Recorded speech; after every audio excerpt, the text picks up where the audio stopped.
अस्सलाम स्टूडेंट्स, आई होप कि आप सब बिल्कुल ठीक होंगे। तो स्टूडेंट्स पीएमसी के जो हैं दो बहुत ज़्यादा इंपॉर्टेंट नोटिफिकेशंस आए हैं लेट रिजल्ट्स वाले स्टूडेंट्स के लिए। एंड जो भी आपकी लेट रिजल्ट्स के बारे में मिसअंडरस्टैंडिंग है, कुछ बच्चों को कन्फ्यूजन है रिगार्डिंग देयर स्पेशल एग्ज़ाम कि हम दें या नहीं दे सकते हैं। एंड तो इन दो नोटिफिकेशंस के अंदर आपकी सारी मिसअंडरस्टैंडिंग्स या फिर आपकी सारी कन्फ्यूजन जो हैं क्लियर कर दी हैं पीएमसी ने। तो ये जो है दो नोटिफिकेशंस हैं, तो मैं जो है पहले आपको पहले वाला समझाऊंगी, then I will tell you about the second one. आपको इंशाल्लाह सारी बातें समझ आ जाएंगी एंड आपकी सारी कन्फ्यूजन्स भी इंशाल्लाह ताला दूर हो जाएंगी। तो सबसे पहले जो है हम पहले नोटिफिकेशन की बात करते हैं। तो स्टूडेंट्स पहले नोटिफिकेशन के अंदर पीएनसी ने, आप देख सकते हो पहला नोटिफिकेशन आपको शो हो रहा है, clarification on intake of students with late results. तो लेट रिजल्ट्स वाले स्टूडेंट्स के जो है ये क्लैरिफिकेशन है कि क्या जो है पॉलिसी से मुराद है, लेट डिलेड रिजल्ट का क्या मतलब है। तो in view of the option made available to A level students to give their exams in October 2021 due to COVID-19 delays, PMCE issued a one-time policy to accommodate such students in following colleges and universities time till 10th February 2022 to consider delayed results of primarily A-level exams or other similar HSSC exams. The sole purpose and intent of the policy was to grant an opportunity to students to acquire the basic eligibility criteria, eligibility requirement of having an HSSC, A-level or FSC qualification and not lose a whole year in view of not having sat the first time exam in the summer of 2021.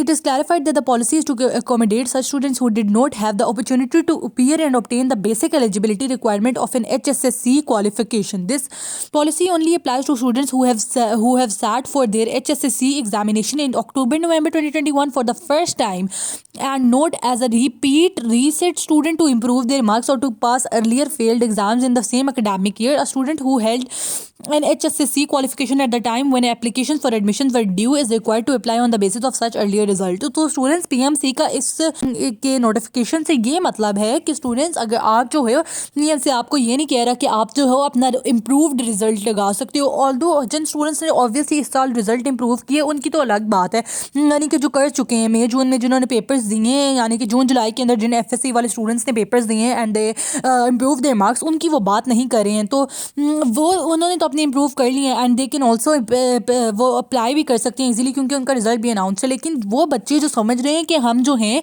वो special exam भी दे सकते हैं, हम जो हैं exam improve कर सकते हैं, तो ये पॉलिसी उनके लिए नहीं है एंड आपके इम्प्रूव्ड मार्क्स जो हैं उनके लिए ये पॉलिसी नहीं है। अगर आप स्पेशल एग्जामिनेशन के अंदर अपीयर होते हो एंड अगर आपके मार्क्स इंप्रूव होते हैं तो ये उन स्टूडेंट्स के लिए ये नहीं है। एंड स्टूडेंट्स अगर आप जो है स्पेशल एग्जामिनेशन दोगे भी तो आपका जो है रिजल्ट एडमिशन के टाइम तक नहीं आएगा, तो आपका कोई फ़ायदा भी नहीं होगा उसका। तो ये जो है आप जो है स्पेशल एग्ज़ाम दे के नहीं कर सकते हो अप्लाई। अगर आपने जो है जून जुलाई के अंदर साल ज़ाया करके इम्प्रूव किया था तो दैट इज़ समथिंग डिफरेंट। तो वैसे जो है आपका रिजल्ट भी जो है स्पेशल एग्ज़ाम्स का 10 फरवरी से पहले नहीं आएगा, तो आपका जो है वैसे भी आप अप्लाई नहीं कर सकोगे। एंड ए लेवल्स वाले बच्चों के लिए वो यहाँ पे ये क्लैरिफिकेशन दे रहे हैं कि ए लेवल वाले जो स्टूडेंट्स हैं उन्होंने जो है मई जून के अंदर पेपर्स नहीं दिए and some of the students only appeared in October November 2021 क्योंकि COVID-19 के डिलेज हुए थे। एंड मतलब उन्होंने अपनी HSSC क्वालिफिकेशन यानी कि ए लेवल उन्होंने अपनी क्वालिफाई की ही नहीं है।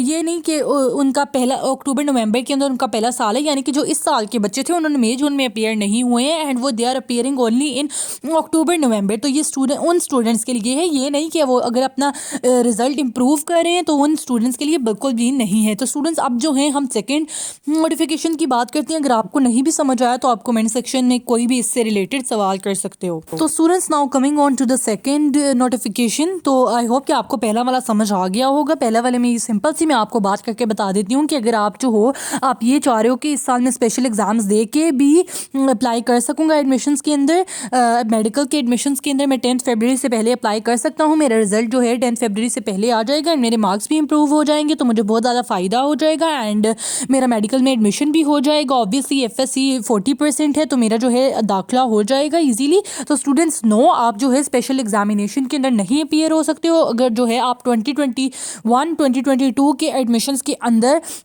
लेने के लिए विलिंग हो एडमिशन। तो स्टूडेंट्स आप जो हैं हम इस नोटिफिकेशन की बात करते हैं। Clarification on intake of students with late results and furtherance to the clarification on the subject issued please note that there is no change in policy or alternation the permission for accepting delayed result was granted to universities and colleges at the time of admission was granted for reason stated in the clarification as per जिस जो पहले students यानी कि उन्होंने reasons बताए हैं, यानी कि कुछ बच्चे जो हैं उन्होंने इस साल FSC जो है क्लैरिफाई ही नहीं की। A लेवल जो स्टूडेंट्स हैं वो मई जून के अंदर अपियर ही नहीं हुए and they only appeared in October November के एग्जाम्स, तो इसीलिए उनकी HSSC क्वालिफिकेशन जो है हुई ही नहीं है, इसीलिए उन्होंने उन बच्चों को जो है अलाउ किया है।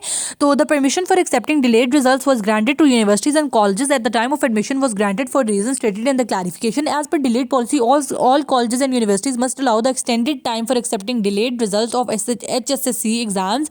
It is further clarified that तो स्टूडेंट्स ये जो है जो डिफरेंट यूनिवर्सिटीज़ हैं, आप देखो नम्स भी जो है शहीद जुल्फ़िकार अली मेडिकल यूनिवर्सिटी भी UHS भी वो सारों को चांस दे रहे हैं कि आप जो है अपने लेट रिजल्ट्स आप अपलोड कर सकते हो, यानी कि डिलेड रिजल्ट्स जो हैं आप अभी अपनी एप्लीकेशन फिल कर लो एंड देन जो है आप बाद में अपना डिलेड रिजल्ट यानी कि HSSC का रिजल्ट बाद में लगा लेना। तो वो जो है PMCA ने उन्हें इजाज़त दी है। तो अब हम जो है फर्दर ये 3 पॉइंट्स को पढ़ते हैं and let's see what is in this. Each public university may proceed as per its declared admission policy in terms of which result or examination to consider as valid and eligible for admission, as that is the prerogative of the public universities under the PMC Act 2020. No extension in time to close admissions beyond the notified time of 10th February 2020 shall be granted. तो students 10 फरवरी से ज़्यादा कोई भी जो है अपना admission कोई भी जो यूनिवर्सिटी है, कोई भी पब्लिक यूनिवर्सिटी है या भी कोई भी प्राइवेट यूनिवर्सिटी है, वो अपना 10 फरवरी से ज़्यादा 10 फरवरी से आगे अपना एडमिशन प्रोसेस जो है एक्सटेंड नहीं कर सकते हैं। एंड तीसरे पॉइंट की तरफ आते हैं। Delayed results policy does not allow students to not apply for admission within the stipulated time notified by the relevant university. तो स्टूडेंट्स ये इसमें भी वो यही बात कर रहे हैं कि अगर आप जो हो डिलेड रिजल्ट वाले स्टूडेंट हो तो आपको भी जो है दूसरे बच्चों के साथ ही अप्लाई करना है। ये नहीं कि आप जो है लेट अप्लाई करो एंड आप जो है उसके बाद भी, जिस तरह आप UHS का देखते हो आपके 12 नवंबर से दाखिले जो हैं शुरू हुए हैं एंड आपके जो है 22 को आई थिंक बंद भी हो रहे हैं दाखिले। तो स्टूडेंट्स आपने जो है चाहे आप डिलेड रिजल्ट वाले स्टूडेंट हो चाहे आप एक अनाउंस्ड रिजल्ट वाले स्टूडेंट है, आपने जो है अप्लाई 22 से पहले ही करना है। तो ये कोई बात नहीं है कि डिलेड रिजल्ट वाला जो स्टूडेंट है उसके लिए रजिस्ट्रेशन बाद तक ओपन है। नो, डिलेड रिजल्ट वाले जो स्टूडेंट्स हैं वो रिजल्ट अनाउंस वाले स्टूडेंट्स के साथ ही अप्लाई करेंगे। तो they only have this one option कि वो अपना FSC का रिजल्ट जो है बाद में भी अपलोड कर सकते हैं एंड उनकी एप्लीकेशन जो है वो FSC का रिजल्ट लगाए बगैर भी आगे प्रोसीड कर जाएगी और उनका चलान भी आ जाएगा। लेकिन जो दूसरे रिजल्ट अनाउंस वाले स्टूडेंट्स हैं उनकी जो है अगर वो अपना FSC का रिजल्ट नहीं लगाएंगे तो उनकी एप्लीकेशन आगे प्रोसीड नहीं करेगी। तो दिस इज़ अ डिफरेंस। और फिर जब डिलेड रिजल्ट वाले कोई बच्चों का स्टूडेंट्स का रिजल्ट आएगा तो वो बाद में अपना रिजल्ट लगा देंगे। तो अगर आपको अभी भी कोई डिलेड रिजल्ट के रिगार्डिंग या फिर लेट रिजल्ट के रिगार्डिंग या फिर इन नोटिफिकेशंस के अंदर कोई बात जो है नहीं समझ आई है तो आप जो है मुझसे कमेंट सेक्शन के अंदर पूछ लो। एंड आई होप कि this video was helpful for you and don't forget to like it and subscribe for more educational updates. अल्लाह सबको कामयाब करे। Thank you so much.